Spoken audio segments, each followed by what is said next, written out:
Welcome to Mysteries to Die For, and this toe tag. I am TG Wolff, and I'm here with Jack, my piano player and producer. This is normally a podcast where we combine storytelling with original music to put you at the heart of a murder, mystery, and mayhem. Today is a bonus episode that we call a toe tag.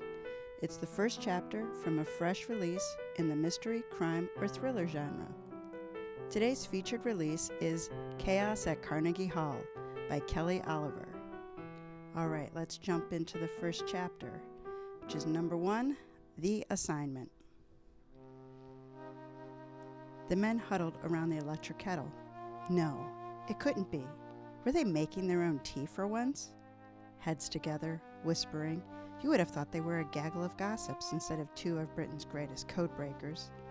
Handy for me, the kitchenette was visible from my desk, which sat in a cubbyhole at the far end of room 40, the heart of British intelligence in the War Office.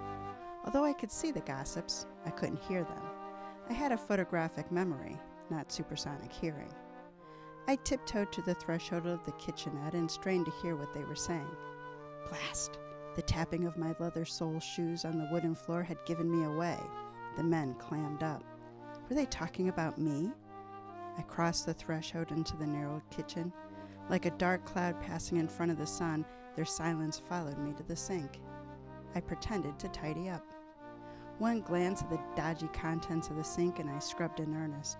As usual, a pile of dirty dishes nearly reached the tap.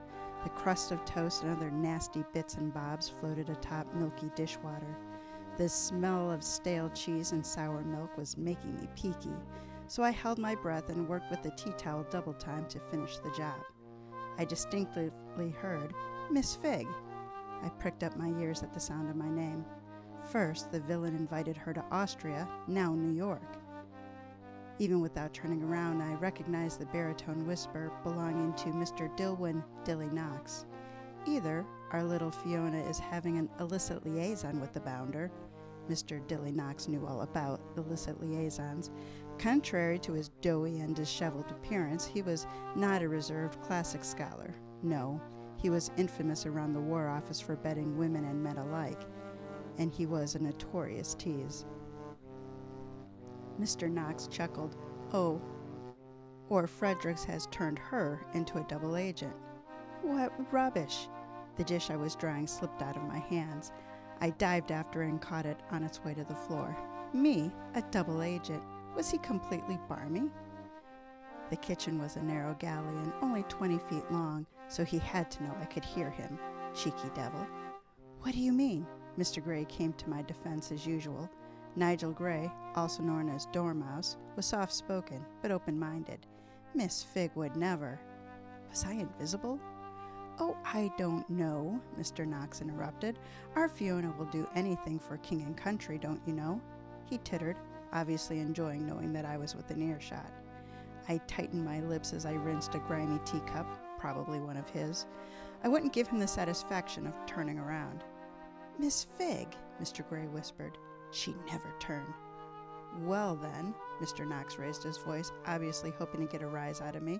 She must have done her patriotic duty and seduced that traitor Fredericks.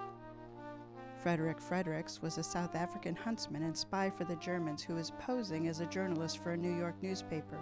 Just thinking about the blackguard made my head spin. I threw the tea towel into the sink and whipped around to face my accuser. Mr. Knox snickered and jumped back as if I'd flung the rag at him. You know very well that Captain Hall has ordered me to follow Frederick Fredericks to New York. I trailed Frederick Fredericks from the English countryside through Paris and Vienna. At first I had to persuade the War Office that Fredericks was a German spy sent to kill double agents. At least now, most of them believed me. Then there were the others, the skeptics who had never believed that a woman was capable of telling the truth, let alone discovering it. My friend and chaperone, Captain Clifford Douglas, was among the latter of the group. Well, that wasn't quite fair. He had a high regard for women, perhaps too high. But it wasn't his attitudes toward women that made him loyal to Fredericks. He considered Frederick Fredericks a mate that he had hunted together with in Africa. Clifford was constantly nattering on about the great white hunter. Seems killing things was a stronger bond than the truth. If I could catch Fredericks in the act of murder, then everyone would have to believe me. The trouble was, he never left enough evidence at the scene to pin anything on him. He was a sneaky bounder, I'd give him that. I wiped my hands on my skirt, and then thought the better of it. The infuriating man had me flustered, but that was no reason to sully a perfectly good skirt. He ordered you to attend an opera? Mr. Knox winked. Sounds more like courting than spying. I don't know which is worse, accusing me of being a double agent or having a romantic liaison with Fredericks. Then again, Frederick Fredericks did have an impressive history of romantic liaisons. Most women swooned at the sight of his muscular form and a swagger stick. Why? I don't know. I found the man insufferable. Use your feminine wiles. Mr. Knox raised an eyebrow. That's why women make such good spies, don't you know? He jumped back again to avoid the imaginary tea towel. Hands on my hips, I glared at him. I'd been working in room 40 of the war room for over a year now, and the men still didn't trust me. Women make good spies because they think with their brains instead of their... I stammered, unsure of where to go with this. It's 1917, for heaven's sake, not the Dark Ages. Women are just as capable as men. I may have started out as a filing clerk in room 40, but I'd recently been promoted to temporary special agent, British intelligence. Although I had yet to catch the infamous Frederick Fredericks in the act of poisoning one of my fellow agents, I had helped catch a murderer who preyed on a Parisian war widows, prevented the assassination of an Australian monarch, and found a dog napper with a fondness for Sacher-Torque. Then why aren't women fighting and dying on the front lines in this great war of ours? As if to add insult to injury, Mr. Knox lit a fat cigar. Dilly, be reasonable. Mr. Gray's pinched face flushed. Women on the front lines? That's the most outrageous thing I've ever heard. How could you even? He sputtered. If women ran the world, I waved my hand in front of my face to dispense the smoke billowing from his cigar, we wouldn't be at war. I suppose instead of wars, he said, we'd have baking contests and sewing galas. Mr. Knox shook his head and then took a big puff. Women would make a right mess if they were in charge of anything more than a nursery or a kitchen. He blew out another cloud of foul smoke. Our boys are coming back to bits, missing limbs, and blind from mustard gas, I said. My cheeks burned and I wanted to slap him. It couldn't get any bloody worse than the mess men have made of it. I wasn't in the habit of swearing, but Mr. Knox had hit a nerve. In my time volunteering at Charing Crossing Hospital, I'd seen my share of misery men inflicted upon each other in the name of righteousness and truth. Witnessing the horrors resulting from combat should make any sane person, man or woman, question the legitimacy of war. She's got a point. Mr. Gray gave me a melancholy smile. Admit it, Fiona. Still puffing, Mr. Knox folded his hand as if prayer. The only reason you're playing at espionage is because men are busy doing serious jobs like breaking codes and blowing up bridges. You don't need dynamite to catch a fox. I took a deep breath and immediately regretted it. Coughing, I reached for a cleanish glass and turned on the tap. Fredericks is a fox, all right, Mr. Knox grinned.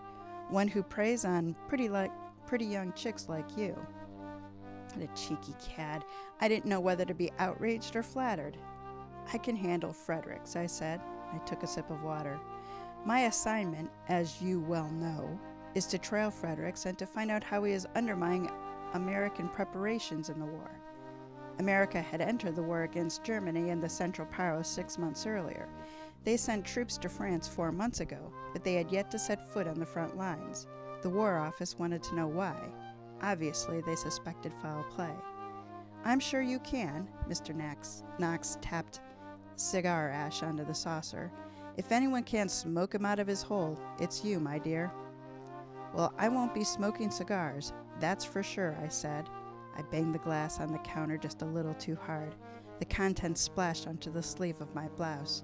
Bloomin' hell, I said, under my breath, wiping at my sleeve.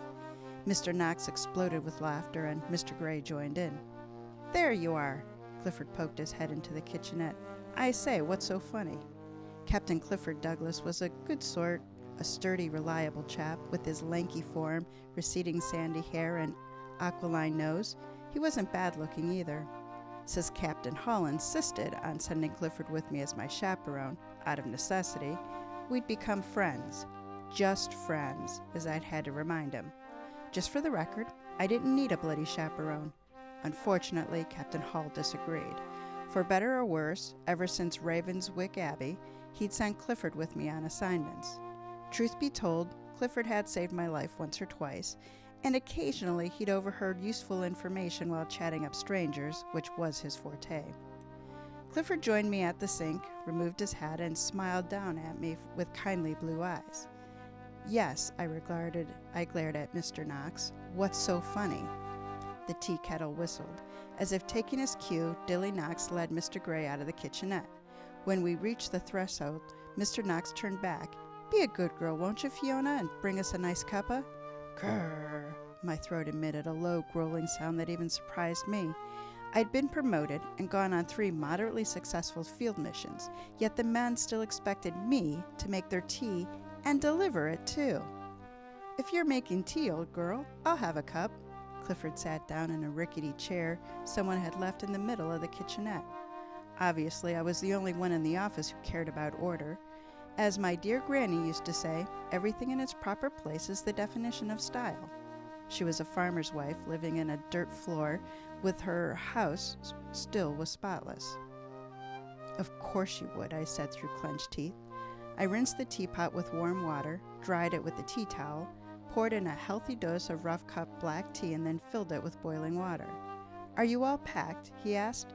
The cigar smoke hadn't yet dissipated when Clifford lit a blasted cigarette. Should I come around and collect your trunks? He grinned. I know how you love your disguises. I used to be able to fool Clifford with my disguises. Now that he was on to me, I'd never hear the end of it. I can manage, I said. I prepared the tea tray with 4 cups on saucers. I'm just trying to help, he said. He crossed his long legs and balanced his hat on one knee. I know, I said to placate him. He was so easily hurt, and he did try to help after all. And you're a dear, I said. I forced a smile, hoping to change the subject. Clifford and Captain Hall might make fun of my disguises, but they come in bloody handy in the past. After all, it was my manly Dr. Vogel disguise that wooed Lady Mary and got the goods on the spy ring at Ravenswick. And without my maid's costume, I would have never discovered Frederick's plot to blow up the British cargo ships, not to mention the helpful Jen I gathered as Harold, the helpful bellboy. Clifford's eyes lit up. I should know better than to encourage him. Poor man had already proposed to me twice. Then again, while just trying to help, he proposed to half of the women in London. At least Clifford was loyal, unlike my ex-husband Andrew, who had cheated on me with his secretary, and then died in my arms from German mustard gas. I suppose if he hadn't left me for Nancy, I'd have never left London. After the divorce, I had to get away. What's the best way to forget an unfaithful husband? Become a spy for British intelligence, of course. Clifford reached into his jacket pocket. No, not an engagement ring. He'd never quite gone that far. I blushed. He withdrew an envelope and waved it in the air. Our tickets. Our tickets? I asked. I spilled the milk. Curses. Don't tell me Captain Hall has ordered you to protect me. I shook my head. Didn't anyone in the blooming War Office have any confidence in me? You can't very well travel in America by yourself. Clifford returned the envelope to his pocket. Why not? I wiped up the spilled milk from the tray. Good Lord, Fiona. A woman alone on a ship? He glanced around and then pinched out the end of his cigarette. At least he didn't soil a saucer or leave his filthy butts lying around. I say, it's just not cricket. I won't be alone. I poured the strong tea through a strainer into teacups. I'm sure there'll be other passengers aboard the RMS Adriatic. Yes, and I will be one of them, he said. The orders come directly from Captain Hall. He may not outrank me, but he is the head of British intelligence. Well, certainly Captain Hall can't expect us to share a cabin. I hope to heaven I didn't have to pretend to be Clifford's wife on a ship, or while in New York. I'd barely survived my last assignment posing as Mrs. Clifford Douglas. I didn't relish trying it again, even as a cover. I rearranged the milk jug and the sugar bowl on the tea tray. Given how little I had to work with, the tray was neat and clean, if not pretty. You're in for a surprise, old girl, Clifford chuckled. I've just come from Captain Hall's office and... A round-faced delivery boy interrupted us. "Miss Fiona Figg?" He looked from Clifford to me as if either one of us might be Miss Fiona Figg. "The Gov wants to see you in his office." "I told you," Clifford winked. "By Gov, I assume you mean Captain Hall." I wiped my hands on a towel and picked up the tea tray. "That's right, miss." The boy nodded and waved a grubby paw at me. "Better hop it. He wants you, today and not tomorrow." "I'll hop it." I squinted at the lad. "Right after I deliver this tea." "Let me." Clifford took the tray from my hands. "Well, I'll be." Wouldn't the men be surprised when Captain Clifford Douglas delivered their tea? I nodded in gratitude and then hopped it upstairs to Captain Hall's office. No sooner had I arrived than Captain Hall's secretary ushered me into his office. Captain Reginald Blinker Hall was seated behind his mahogany desk shuffling papers. He looked up and gestured toward a chair across his desk, his eyelids blinking as if sending out Morse code, as usual. I sat, as ordered, and waited while he continued with his papers. My gaze wandered to a large window facing Whitehall Street. The winter sky was gray. Even from the second floor, I could hear the traffic below. Bells on horses, motor cars, lorries, vendors in the street. Despite the war, London was as lively as ever. Only instead of men keeping shops open, those jobs fell to women. I couldn't imagine women wanting to go back to dreary days filled with domestic chores after the taste of freedom afforded by the war. A bird-like twittering and a high-pitched bark made me twist around in the chair. The door had blocked my view, and I hadn't noticed them when I came in, a girl and a dog. Sitting behind the door, a pretty girl dressed in a lilac frills, wearing lace gloves and a sailor hat, and in neat little white boots, was cuddling a ball of fur squirming in her lap. She could have been on her way to Easter Sunday service at St. Bartholomew the Great, except it was early November. She had to be at least 17 or 18, but her incessant giggling made her seem younger. She waved at me, and I swirled back around to face Captain Hall. He must have sensed the question on my lips. "Miss Figg, may I present my niece?" He gestured toward the girl. "Miss Eliza Baker, my, sister's daughter." Avoiding eye contact with the fidgety puff of lace and ribbons, I nodded in her direction. If Captain Hall had company, why in the world had he summoned me to his office? "Eliza has won a scholarship to the Institute of Musical Arts in New York." Captain Hall blinked with pride. On another occasion, I might have been delighted to stay and chat with Miss Baker, but given my departure to America in the morning, I had many stops to make this afternoon, including Angel's Fancy Dress Shop, before I could lay my head on the pillow. "Congratulations," I said, and I forced a smile. When she smiled in return, she went from a pretty girl to a beautiful young woman. If only she'd lose the frothy trappings of girlhood, she would be a very attractive young lady, although I had to admit that rose petal hat was precious. "Eliza is sailing to New York tomorrow." Captain Hall's voice became stern. "Her mother wants her on her way as soon as possible." "Mother wants me to get away from Billy, you mean?" The girl stomped the floor with her booted foot. "It won't work. We love each other, and nothing you—" "Enough, Liza!" Captain Hall stomped, blinking, and glared at the girl, unnerving to say the least. Ambushed by the talk of love, my thoughts turned to Lieutenant Archie Summersby, the handsome soldier I'd met when he was convalescing at Charing Cross Hospital. Last time I'd seen Archie, he kissed me with such passion. Surely my own mother had turned over in her grave, yet I hardly knew him. What did that kiss mean? No sooner had he planted it on my lips than he disappeared again. Would I ever see his adorable crooked smile again? Eliza's lower lip trembled. Her little dog growled. "Miss Figg," Captain Hall turned back to me, "I'm appointing you Eliza's chaperone until she is well settled in New York. She will stay with you until the campus opens in less than 2 weeks." 2 weeks! My mouth fell open. When I tried to speak, no sound came out. "I'm trusting you to look out for her." Captain Hall stood up. "As of tomorrow, she is your responsibility. Miss Figg, I'm counting on you."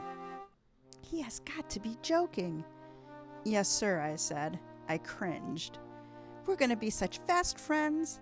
Eliza adjusted the bow of her puppy's top knot and then lifted the Pekingese so it was standing on her lap. "Aren't we, Poppy?" she cooed. She gently placed the dog on the floor. "Go and say hello." The furry creature ran at me with her tongue lolling, and I swear the little beast was smiling. Eliza clapped her gloved hands. The girl's countenance was changeable as the London sky in springtime. Won't it be a lark? I thought of a line from a poem. The larks, still bravely singing, fly, scarce heard amid the guns below. Indeed, I said. I bit my tongue. Good grief. I'd been demoted from spy to babysitter. So there we go. That is the first chapter of Chaos at Carnegie Hall by Kelly Oliver. So let's learn a little bit about Kelly. She is the award-winning and best-selling author of 3 mystery series: the Jessica James Mysteries, the Pet Detective Mysteries, that is for middle grade readers, and the Fiona Figg Mysteries. Chaos at Carnegie Hall is the latest in the Fiona Figg Mysteries and is the first to feature sidekick Kitty Lane. When she is not writing novels, Kelly is a distinguished professor of philosophy at Vanderbilt University. So now here is my review. All right, so Chaos at Carnegie Hall is a cozy historical mystery. It is billed as the first in the Fiona Figg Kitty Lane mystery series, picking up the characters of Fiona Figg from separate cozy series by Kelly Oliver. As you heard, it's set in 1917, and the temporary British intelligence officer Fiona Figg is sent from London to New York in pursuit of Frederick Fredericks, the smooth-talking South African who is determined to undermine the British war effort. But first, Fiona has to get there. So the bottom line is, Chaos at Carnegie Hall is for you if you like the quirks of cozies, the nostalgia of the World War I era settings, and the charm of British mysteries. The strengths of the stories: this story is absolutely charming. It incorporates in strides the details of the world as it was in 1917. You heard a lot of that here in the first chapter as she's describing the details of, the kitchenette, the way that they're dressed. I just really got wrapped up in the description of the settings, the clothes, the people, the activities. This was true both in their time in London, on the ship, and then in New York. From the clothes to the societal rules to the politics, I really felt like we got a glimpse back in time here. So where the story fell short. Chaos at Carnegie Hall was hard for me to wrap my arms around. I would have described it as a cozy spy novel up to about the halfway point where the mystery element begins. So what happens is that as Fiona is aboard the ship, she starts unraveling that there are different interests working against each other. And of course, as she's starting to unravel this, she inserts herself on the side of the British government, of course, trying to nudge things in that direction. In that sense, it's very much a spy novel. And right as she's starting to make progress, boom, somebody dies, and the mystery starts. So if you're coming into this and you're really looking for a cozy mystery, as I was, you're kind of like, I don't get why this is a mystery. You have to be patient. The mystery is there. Now, if you really enjoy spy novels, you're going to be into it from the beginning. This is billed as the first in the series with Fiona Figg and Kitty Lane. But as you heard in the first chapter, it uses many of the characters, both the good guys and the bad guys, from previous cases, as well as making reference to those cases. From a reader's standpoint, I do think it is more fairly characterized as the next Fiona Figg book. Oliver does a very thorough job of explaining the backstory. You heard a lot of that in the first chapter, but as always the case, you do get to feel like you're jumping in at the middle rather than the beginning. This is a really charming story. If you are at all a cozy fan, I highly recommend it. I think you will enjoy it. Well, that is it for this toe tag. We will be back next week with our regular episode. Join us and see if you can beat the detective to the solution. Thank you very much, and we'll see you next week.